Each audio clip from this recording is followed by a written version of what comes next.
Assalamualaikum warahmatullahi wabarakatuh. Kembali lagi bersama saya Athena Purnamasari dengan NPM 207555006 mata kuliah Perpajakan Internasional. Pada video kali ini, saya akan membahas tentang konsep anti-tax avoidance, prinsip non-diskriminasi, dan metode penghindaran pajak berganda. Sebelum membahas lebih lanjut konsep anti-tax avoidance, sebaiknya kita akan mengetahui pengertian tax avoidance. Tax avoidance atau penghindaran pajak diartikan sebagai suatu skema transaksi yang ditunjukkan untuk meminimalkan beban pajak dengan memanfaatkan peluang kelemahan ketentuan perpajakan suatu negara. Secara konsep, skema penghindaran pajak sebenarnya bersifat legal atau sah-sah saja karena tidak melanggar peraturan perundangan perpajakan. Selanjutnya ada jenis dan karakteristik tax avoidance. Di sini ada dua jenis. Yang pertama penghindaran pajak yang diperkenankan dan yang kedua ada penghindaran pajak yang tidak diperkenankan.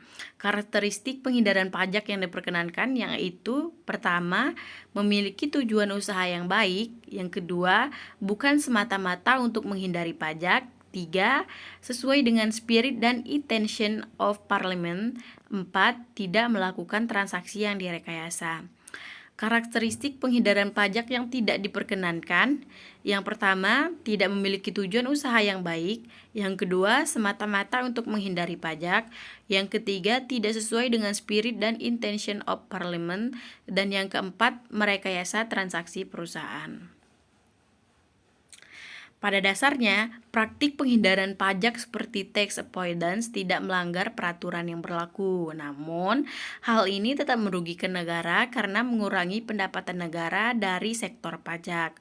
Oleh karena itu, masing-masing negara menerbitkan ketentuan untuk menghadapi dan mencegah terjadinya praktik penghindaran pajak yang disebut dengan anti-tax avoidance atau anti penghindaran pajak. Ada dua ketentuan yang mengatur anti penghindaran pajak. Yang pertama, Specific Anti-Avoidance Rule atau SAAR. Specific Anti-Avoidance Rule adalah ketentuan anti penghindaran pajak atas transaksi seperti transfer freezing, capitalization, treaty shopping, controlled forging corporation, dan yang kedua ada General Anti-Avoidance Rule atau GAAR. General Anti-Avoidance Rule atau GAAR ini yaitu ketentuan anti penghindaran pajak untuk mencegah transaksi yang semata-mata dilakukan oleh wajib pajak untuk tujuan penghindaran pajak atau transaksi yang tidak memiliki substansi bisnis. Contoh kasus non-tax avoidance ini, PTA memiliki 40% saham PTB atas penyerahan barang PTA ke PTB. PTA membebankan harga jual sebesar 150.000 per unit, berbeda dengan harga yang diperhitungkan atas penyerahan barang yang sama kepada PTC. Tapi PTC ini tidak ada hubungan istimewa, yaitu Rp 170.000 per unit. Dalam contoh tersebut, harga pasar sebanding atas barang yang sama adalah yang dijual kepada PTC yang tidak ada hubungan istimewa. Dengan demikian, harga yang wajar adalah 170.000 per unit. Harga ini dipakai sebagai dasar perhitungan penghasilan dan pengenaan pajak. Jika PTA adalah pengusaha kena pajak, maka harus menyetorkan kekurangan PPN-nya.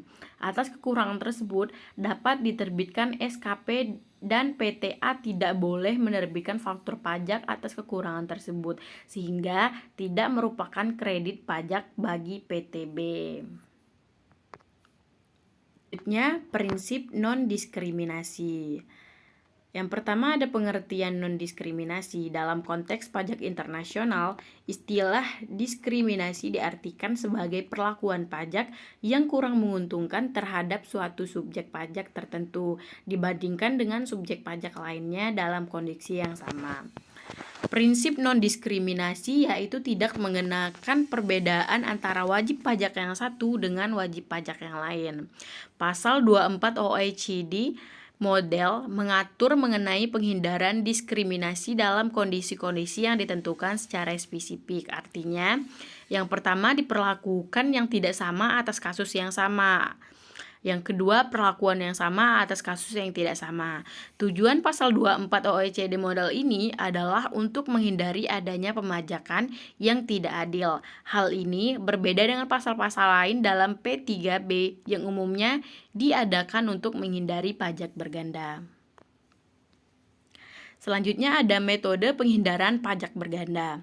Perjanjian penghindaran pajak berganda atau yang biasa disebut sebagai P3B merupakan perjanjian pajak antara dua negara yang mengatur hal-hal yang berkaitan dengan pembagian hak pemajakan atas penghasilan yang diperoleh atau yang diterima oleh penduduk dari salah satu atau kedua pihak dengan tujuan untuk meminimalisir terjadinya pengenaan pajak berganda dan untuk menarik investasi modal asing ke dalam negeri. P3B digunakan untuk menentukan alokasi dari hak pemajakan suatu transaksi yang terjadi di antara negara sumber dan negara domisili. Di sini ada metode kredit pajak. Metode ini pada prinsipnya menghitung kembali jumlah penghasilan dari luar negeri dan jumlah pajak terutang keseluruhan di negara domisili. Pajak yang telah dibayar di luar negeri dapat mengurangkan pajak terutang di negara domisili. Selanjutnya ada dua kredit dari metode kredit pajak. Yang pertama ada kredit penuh. Metode ini memberikan fasilitas kepada wajib pajak domisili untuk mengkreditkan seluruh pajak yang dibayar di luar negeri, sehingga jika tarif pajak di luar negeri lebih besar dibandingkan tarif pajak di dalam negeri, dipastikan akan terjadi restitusi pajak. Dalam hal ini berarti negara domisili ikut membayar jumlah pajak yang terutang di luar negeri. Oleh karena itu, metode ini tidak digunakan oleh Indonesia. Selanjutnya ada kredit terbatas. Metode ini membatasi pajak yang dibayar di luar negeri dapat dikreditkan atau dapat dijadikan sebagai pengurang PPh terutang dalam negeri sebatas pajak yang dibayar di dalam negeri atau paling tinggi adalah sebesar tarif pajak yang ada di dalam negeri. Contoh soal untuk metode full credit, wajib pajak ABC penduduk negara X dalam tahun 2017 memperoleh penghasilan sebagai berikut. Penghasilan dari dalam negeri 100 juta, penghasilan dari luar negeri yaitu negara Y dari 50 juta. Totalnya dijumlahkan hasilnya 150 juta. Tarif atau PPh negara X 25% dan negara PPh-Y 30%. Dengan metode pool kredit, total PPh terutang 25% dikali total pendapatan dalam negeri dan pendapatan luar negeri yaitu 150 juta. Hasilnya 30.500.000. Pajak yang dibayar di negara Y itu 30% dikali pendapatan dari luar negeri saja yaitu 50 juta dan hasilnya 15 juta. Kredit pajak luar negerinya jadi kredit pajak luar negeri yang harus dibayar itu 15 juta dan pajak yang masih harus dibayar itu 22.500.000.